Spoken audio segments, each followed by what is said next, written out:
Ալիևը նորից Զանգեզուրի միջանցքի անվանել այն ճանապարհը, որին անցած տարվա օգոստոսի 8-ի համաձայնությամբ Թրամփի ուղի անունն են տվել Հայաստանն ու Միացյալ Նահանգները։ Ադրբեջանի նախագահն այնպես է ներկայացրել, ասես Միացյալ Նահանգների առաջնորդն այդ թղթի տակ ստորագրել է Իշահ Ադրբեջանի։ They clearly understood the necessity for Zangezur corridor. Միացյալ Նահանգներում հասկացան, որ Զանգեզուրի միջանցքը կարևոր նախագիծ է, քանի որ այն կկապի Ադրբեջանը Նախիջևանին։ Նրանք շատ արդյունավետ աշխատեցին, կարողանալով բացատրել Հայաստանին, որ նա ինքն ունի խաղաղության կարիքը։ Armenia that they need this peace also. Իհարկե, Սպիտակ տանը պատմական հանդիպման ժամանակ նախագահ Թրամփը, Հայաստանի վարչապետն ու ես ստորագրեցինք համատեղ հայտարարություն։ Ադրբեջանի նախագահը հայտարարել է, որ խաղաղության պայմանագրի նախաստորագրումից հետո Ադրբեջանը բացել է իր ճանապարհները դեպի Հայաստան բեռների ներմուծման համար։ Նրա խոսքով 40,000 տոննա բեռ է մտել Հայաստան Ռուսաստանից, Ղազախստանից ու այլ երկրներից։ 10,000 տոննա ադրբեջանական նավթամթերք է Բաքուն ուղարկել Հայաստանը, ըստ Ալիևի, ակնարկելով, թե ադրբեջանական նավթամթերքը միակ աղբյուրն է Հայաստանի համար։ Especially now. Հատկապես հիմա, երբ շատ երկրներ վառելիքի պակասի են բախվում, Հայաստանն ունի վառելիքի հուսալի աղբյուր եւ այդ աղբյուրը Ադրբեջանն է։ Առանց դրա Հայաստանն այսօր հավանաբար ստիպված կլիներ բենզին եւ դիզելային վառելիք փնտրել աշխարհի տարբեր մասերում։ For gasoline and diesel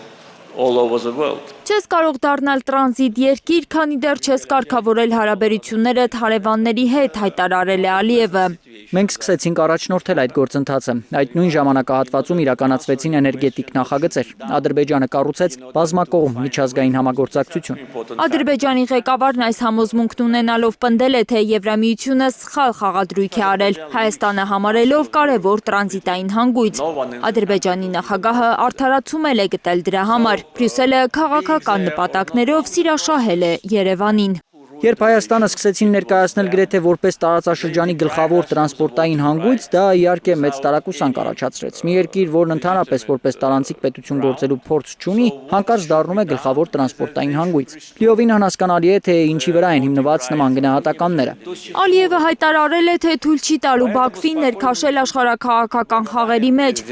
Արևմուտքին մեղադրելով Հարավային Կովկասում ստեղծված նոր իրավիճակին ծանոթ չլինելու համար։ Նրա խոսքով պետք է օբյեկտիվ գնահատել տարածաշրջանի երկրների ներուժը։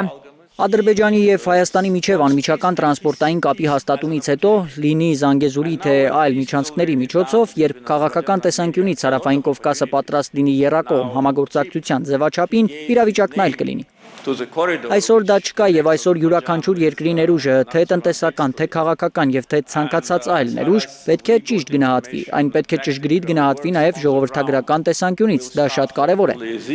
Քանի որ շեշտադրումները պետք է ճիշտ դրվեն, որպեսզի հետո որևէ հիասթափություն չառաջանա առ այն, որ դարձյալ ճիշտ որոշում չկայացվեց, ճիշտ երկիր չընտրվեց։ Արևմուտքից ոչ առաջին անգամ նեղացած Ալիևը սպառնացել է, թե Ադրբեջանը կարող է ոչ միայն կասեցնել իր գործունեությունը ԵԽԽՎ-ում, այլև դուրս գալ Եվրոպայի խորհրդից։ Միաժամանակ պնդել է, թե պատրաստ են կարգավորել հարաբերությունները, միայն թե առաջին քայլը Եվրոպայի խորհուրդը պետք է անի։ And in January 2024 2024 թվականի հունվարին վեհաժողովը քննարկեց ադրբեջանական պատվիրակության լիազորությունները եւ զրկեց քվեարկության իրավունքից։ Սա իբր կապված է եղել մարդու իրավունքների հետ։ Սակայն եթե դա իսկապես այդպես լիներ, հավանաբար ավելի վաղ այդպիսի քայլ կարվեր։ Դա ուղղակի պատիժ էր այն բանի համար, որ մենք վերականգնեցինք մեր ինքնիշխանությունը։ Ալիևը չի ուզում ընդունել, որ եվրոպական կառույցները կարող են արձանագրել Ադրբեջանում մարդու իրավունքների հազար ու մի խախտումները։ Դա այնքան է ցավեցնում Բաքվին, որ անգամ Երևանում անցկացված Եվրոպական քաղաքական համայնքի գագաթնաժողովին տեսակապով միացած Ալիևը առիթը բաց չէր թողել դժգոհելու ԵԽԽՎ-ից հայամետ հայտարարությունների համար։ Լիլիթ Սարգսյան, Արմեն Ապրեսյան, Հայլուր։